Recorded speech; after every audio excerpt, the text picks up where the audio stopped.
कहानी की शुरुआत चक से होती है, जो अमेरिका की एक बड़ी कंपनी फेडरल एक्सप्रेस में मैनेजर था, जिसका काम पार्सल डिलीवरी करना था।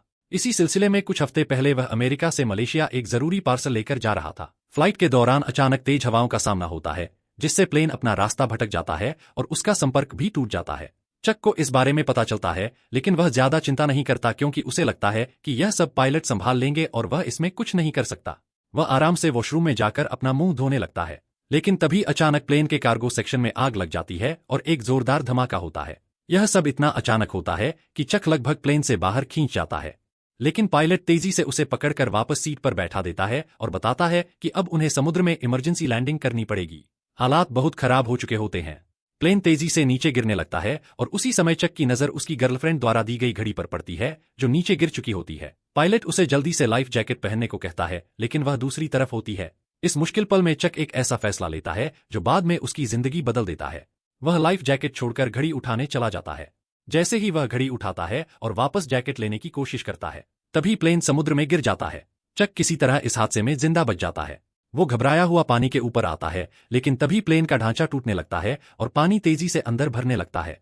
इस खतरनाक स्थिति के बीच उसे बाहर निकलने का मौका मिल जाता है। वह तुरंत लाइफ राफ्ट खोलने की कोशिश करता है, लेकिन उसका बैग प्लेन में फंस जाता है और उसे नीचे खींचने लगता है।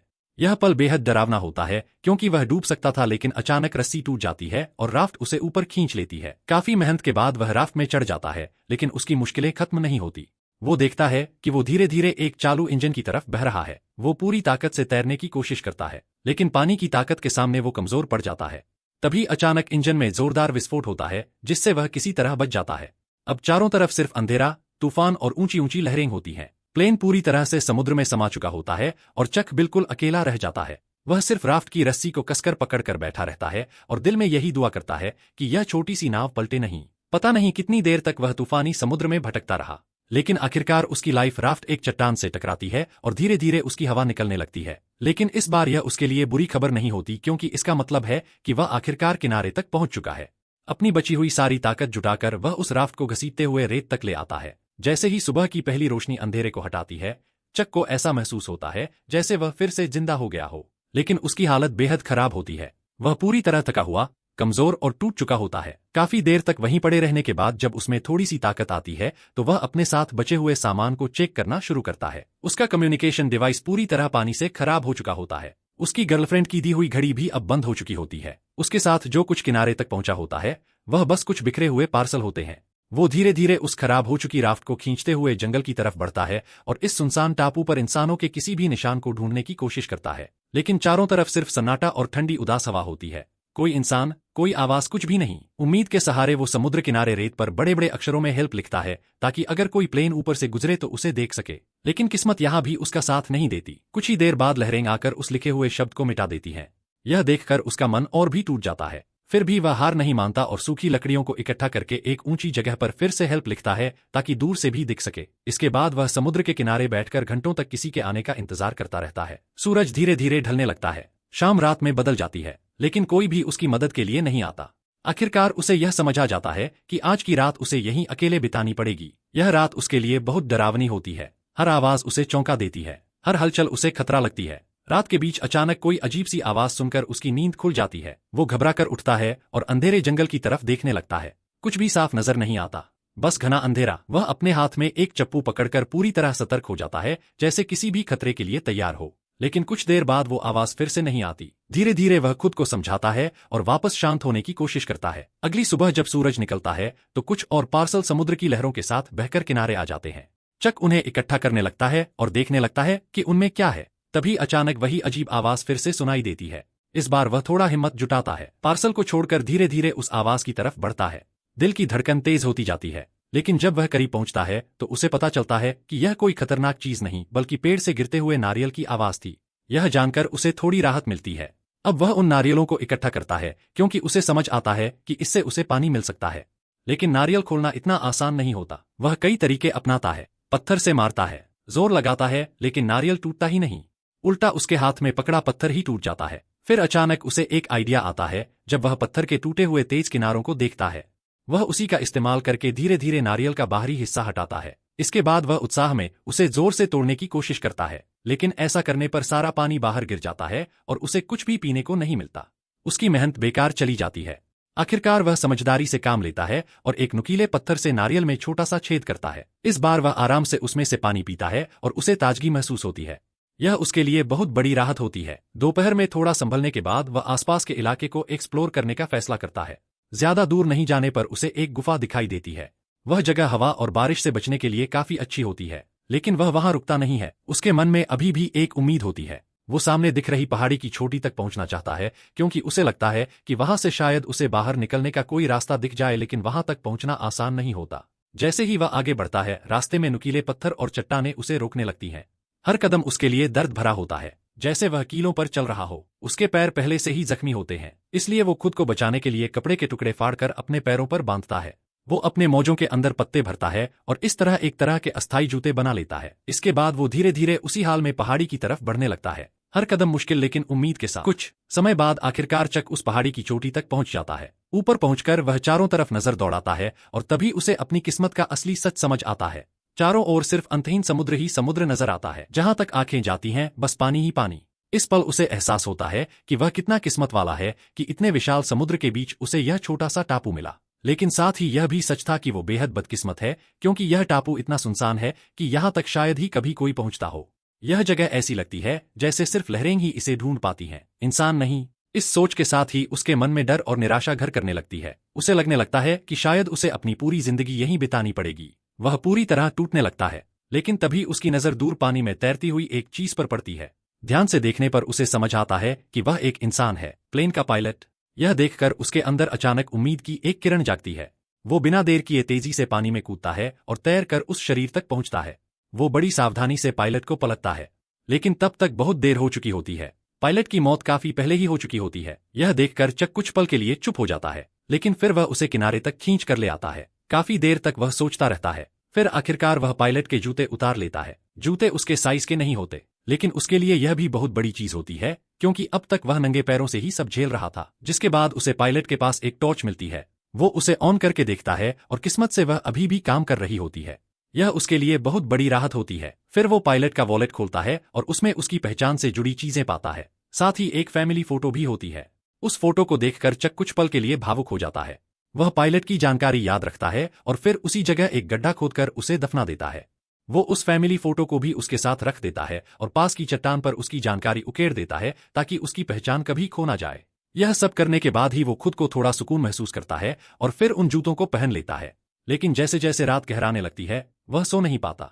उसकी नजर बार बार अपनी गर्लफ्रेंड की दी हुई घड़ी पर जाती है। वह सोचने लगता है कि जब उसकी मौत की खबर उसकी गर्लफ्रेंड तक पहुंचेगी तो उस पर क्या बीतेगी। यह ख्याल उसे अंदर से तोड़ देता है। उसे वो दिन याद आता है जब वो फ्लाइट पर चढ़ने से पहले अपनी गर्लफ्रेंड को नया साल का गिफ्ट देता है। उस गिफ्ट के अंदर उसने एक एंगेजमेंट रिंग रखी होती है। वो उसे कहता है कि वह इसे नए साल की रात को ही खोले और तब तक वह वापस आ जाएगा। लेकिन किस्मत को कुछ और ही मंजूर था। वह दिन आखिरी मुलाकात बन गया। अब उस टापू पर जिंदा रहने की उसकी सबसे बड़ी वजह बन जाती है अपनी गर्लफ्रेंड से दोबारा मिलने की उम्मीद। वही उम्मीद उसे हर दिन जीने की ताकत देती है। लेकिन लगातार कई दिनों तक सिर्फ नारियल खाने की वजह से उसकी तबीयत खराब होने लगती है। उसे पेट की समस्या हो जाती है और वह समझ जाता है कि अब उसे कुछ और खाने की जरूरत है। वह जमीन पर जमा पानी और पत्तों पर जमी ओस को इकट्ठा करके पीने लगता है, जिससे उसकी पानी की जरूरत तो पूरी हो जाती है, लेकिन खाना अभी भी एक बड़ी समस्या बना रहता है। वह मछली पकड़ने की कोशिश करता है, लेकिन शुरुआत में उसे कोई खास सफलता नहीं मिलती। रात को एक बार वो आधी नींद में समुद्र किनारे जाता है। तभी उसकी नजर दूर कहीं टिमटिमाती हुई रोशनी पर पड़ती है। यह देखकर वह अचानक बेहद खुश हो जाता है, जैसे उसे जिंदगी का एक और मौका मिल गया हो। वो तुरंत अपनी टॉर्च उठाता है और उसे जोर जोर से हिलाने लगता है, ताकि सामने वाला उसे देख सके। वह पूरी ताकत से इशारा करता है, लेकिन काफी देर तक कोई जवाब नहीं आता। उसकी उम्मीद धीरे धीरे टूटने लगती है। फिर भी वह हार नहीं मानता और एक बड़ा फैसला लेता है। वह खुद उस रोशनी की तरफ जाने की कोशिश करेगा। अगली सुबह जैसे ही सूरज निकलता है, वह अपनी आधी टूटी हुई राफ्ट लेकर समुद्र में निकल पड़ता है। शुरुआत में वह एक एक करके लहरों को पार करता जाता है, लेकिन आगे जाकर लहरें और भी खतरनाक होती जाती हैं। हर अगली लहर पहले से ऊंची और ताकतवर होती है। वह पूरी कोशिश करता है, लेकिन आखिरकार समुद्र की ताकत के सामने हार जाता है। लहरें उसे बार बार नीचे गिराती हैं, उसे चट्टानों से टकरा देती हैं और उसके पैर में भी चोट लग जाती है। पूरी कोशिश के बावजूद वह आगे नहीं बढ़ पाता और हार मानकर वापस टापू की तरफ लौट आता है। नाकाम होकर वापस लौटने के बाद चक बहुत बुरी हालत में होता है।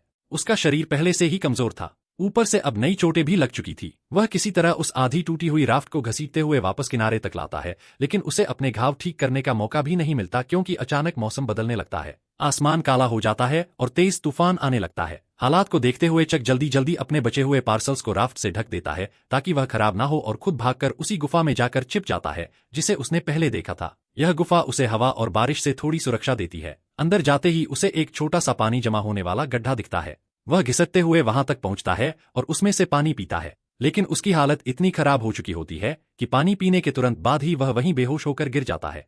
लेकिन इस पूरी भागदौड़ में वह एक बहुत जरूरी चीज भूल जाता है। उसकी टॉर्च अभी भी जल रही होती है। वह उसे बंद करना भूल गया होता है और धीरे धीरे उसकी बैटरी खत्म हो जाती है। यह वही टॉर्च थी जो उसकी आखिरी उम्मीद बन सकती थी और अब वह भी खत्म हो चुकी होती है। अगले दिन जब चक होश में आता है तो वह अपने बचे हुए पार्सल्स को देखता है। अब उसे समझ आ जाता है कि वह इन्हें कभी डिलीवर नहीं कर पाएगा, इसलिए वह फैसला करता है कि अब इन्हें खोल लेना ही बेहतर है। शायद इनमें से कुछ चीजें उसके काम आ जाए। वह एक एक करके सारे पार्सल खोलने लगता है।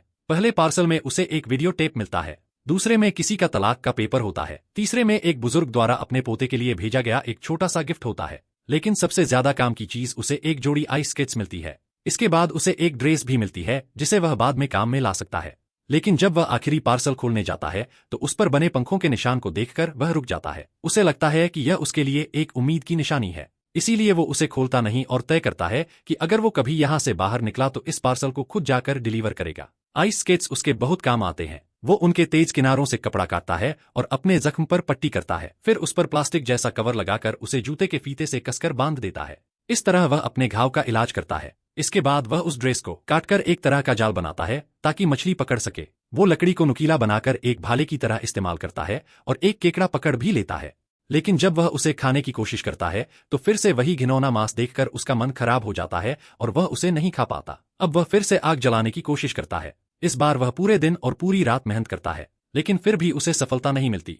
उसके हाथ छिल जाते हैं, दर्द से भर जाते हैं। थककर वह नारियल खाने की कोशिश करता है, लेकिन इस बार उसके दांत में दर्द शुरू हो जाता है। उसे कीड़ा लग चुका होता है। अब वह नारियल को सीधे नहीं खा सकता, इसलिए उसे पत्थर से तोड़कर छोटे छोटे टुकड़ों में खाना पड़ता है। लेकिन इसी दौरान उसे एक नई बात समझ आती है। जब वह पत्थर को रगड़ता है तो उससे गर्मी पैदा होती है। यही चीज उसे एक नया आइडिया देती है।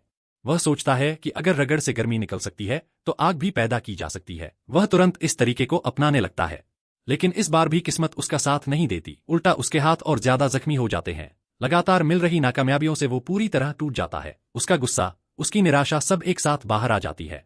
वो जोर जोर से चिल्लाता है, चीजें फेंकता है, लेकिन इस सुनसान टापू पर उसकी आवाज सुनने वाला कोई नहीं होता।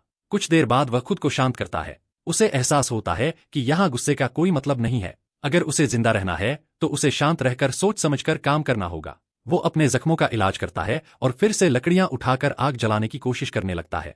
तभी उसकी नजर एक वॉलीबॉल पर पड़ती है जो उसके खून से सनी होती है।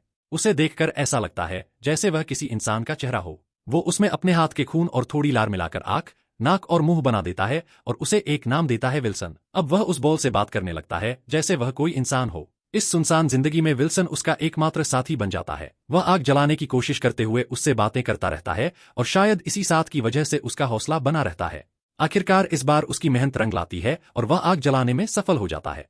रात को वह एक बड़ा सा अलाव जलाता है। आग की रोशनी उसके अंदर के अंधेरे को थोड़ा कम कर देती है। अब उसे लगता है कि शायद वह यहाँ जिंदा रह सकता है। वह समुद्री खाने का एक अच्छा सा खाना खाता है और फिर बैठकर सोचता है कि उसे बचाए जाने की कितनी संभावना है। लेकिन जब वो इसका अंदाजा लगाता है तो सच बहुत डरावना होता है। उसे पता चलता है कि जिस इलाके में वो है वो करीब 5 लाख वर्ग मील में फैला हुआ है, जो 2 बड़े राज्यों जितना होता है, और इतने बड़े इलाके में उसे ढूंढ पाना लगभग नामुमकिन है। यह सोचकर उसकी सारी उम्मीदें टूट जाती हैं। लेकिन मुसीबतें यहीं खत्म नहीं होती। अब चक को एक और बड़ी परेशानी घेर लेती है, उसके दांत का दर्द। कीड़े लगे उस दांत की वजह से उसे इतना तेज दर्द होता है कि वह उसे बर्दाश्त ही नहीं कर पाता। दर्द इतना ज्यादा होता है कि वह ठीक से खा भी नहीं पाता, सो भी नहीं पाता। आखिरकार वह फैसला करता है कि अगर उसे जिंदा रहना है तो उसे खुद ही इसका इलाज करना पड़ेगा। बहुत हिम्मत जुटाकर वह एक पत्थर की मदद से अपने उस खराब दांत को तोड़कर निकाल देता है। यह पल बेहद दर्दनाक होता है, लेकिन इसके बाद उसे थोड़ी राहत मिलती है। समय धीरे धीरे बीतता रहता है और देखते ही देखते 4 साल गुजर जाते हैं। इस दौरान चक पूरी तरह बदल चुका होता है। अब वह पहले जैसा कमजोर और अनजान इंसान नहीं रहा। उसने मछली पकड़ना सीख लिया होता है, वो भी इतनी अच्छी तरह कि अब उसके लिए यह काम बिल्कुल आसान हो चुका होता है। जो कच्ची मछली कभी उसे घिन दिलाती थी, अब वह बिना किसी परेशानी के उसे खा लेता है। उसने उस टापू की जिंदगी को पूरी तरह अपना लिया होता है। धीरे धीरे वह इस सच्चाई को भी स्वीकार कर लेता है कि शायद वह कभी यहां से बाहर नहीं जा पाएगा। उसकी उम्मीदें लगभग खत्म हो चुकी होती हैं। लेकिन तभी एक दिन कुछ अलग होता है। अचानक उसे बाहर से कोई अजीब सी आवाज सुनाई देती है। वो चौकन्ना हो जाता है और तुरंत बाहर जाकर देखता है कि आखिर हुआ क्या है। वहां जाकर उसे पता चलता है कि समुद्र की लहरों के साथ एक बड़ा सा टिन का टुकड़ा किनारे पर आकर अटक गया है, जो शायद किसी जहाज या किसी चीज का हिस्सा था। पहले तो वह सावधानी से उसे देखता है, यह सुनिश्चित करने के लिए कि उसमें कोई खतरा तो नहीं है। फिर धीरे से उसे छूता है। इतने सालों बाद किसी ऐसी चीज को छूना जो इंसानी दुनिया से जुड़ी हो, उसके लिए एक अजीब सा एहसास होता है, जैसे वह फिर से अपने पुराने जीवन को महसूस कर रहा हो। वो उस टिन के टुकड़े को खींचकर किनारे तक ले आता है और काफी देर तक उसे ध्यान से देखता रहता है। लेकिन शुरुआत में उसे समझ नहीं आता कि इसका वो क्या कर सकता है। यह बस एक बेकार सा टुकड़ा लगता है। फिर अचानक एक तेज हवा का झोंका आता है और उस टिन की चादर को पलट देता है। उसी पल चक के दिमाग में एक आइडिया आता है। वह समझ जाता है कि यह कोई बेकार चीज नहीं है, यही उसकी आजादी का रास्ता बन सकती है। अब वह तय करता है कि वह एक मजबूत राफ्ट बनाएगा और इस टापू से निकलने की कोशिश करेगा। इस बार वह कोई गलती नहीं करना चाहता। वो पूरी तैयारी के साथ काम शुरू करता है। मजबूत लकड़ियां इकट्ठा करता है, बेलों और पेड़ों की छाल से रस्सियां बनाता है और हर चीज को ध्यान से जोड़ता है ताकि उसका बेड़ा मजबूत बने। उसके हिसाब से करीब 1.5 महीने बाद हवा की दिशा सही होगी जो उसे इस टापू से दूर ले जा सकती है। इसलिए उसे उस समय से पहले अपना काम पूरा करना ही होगा। दिन रात मेहनत करते हुए उसका काम धीरे धीरे पूरा होने लगता है। लेकिन जैसे जैसे समय नजदीक आता है, एक नई समस्या सामने आ जाती है। रस्सी बनाने के लिए जो सामग्री चाहिए थी वह खत्म हो जाती है। मजबूरी में उसे वीडियो टेप का इस्तेमाल करना पड़ता है चीजों को बांधने के लिए। लेकिन उसे अंदर ही अंदर डर रहता है कि कहीं यह मजबूत ना निकले। इसी दौरान विल्सन, जो अब उसका सबसे करीबी साथी बन चुका है, जैसे उसे इशारा करता है कि और रस्सी कहाँ मिल सकती है। लेकिन चक उस जगह पर जाने से डरता है। वह जगह उसे उसकी सबसे कमजोर याद दिलाती है। वह समय जब उसने खुद की जान लेने के बारे में सोचा था। आखिरकार वह हिम्मत करता है और उस जगह पर जाता है। वहां एक लकड़ी का ढांचा होता है जिसे उसने पहले खुद को फांसी देने के लिए बनाया था ताकि वह रस्सी की मजबूती चेक कर सके। लेकिन उस समय पेड़ की डाल टूट गई थी और उसका प्लान फेल हो गया था, जिससे उसने अपना इरादा बदल दिया था। वो उस रस्सी को निकालता है और वापस गुफा में आता है, लेकिन वहां आकर विल्सन जैसे उसे चिढ़ाने लगता है, उसकी उस कमजोरी की याद दिलाता है। यह बात चक को बहुत गुस्सा दिला देती है। गुस्से में आकर वो विल्सन को उठाकर गुफा के बाहर फेंक देता है। लेकिन जैसे ही उसका गुस्सा शांत होता है, उसे एहसास होता है कि उसने क्या कर दिया। विल्सन उसका इकलौता साथी था। वह तुरंत घबराकर गुफा से बाहर भागता है और उसे ढूंढने लगता है।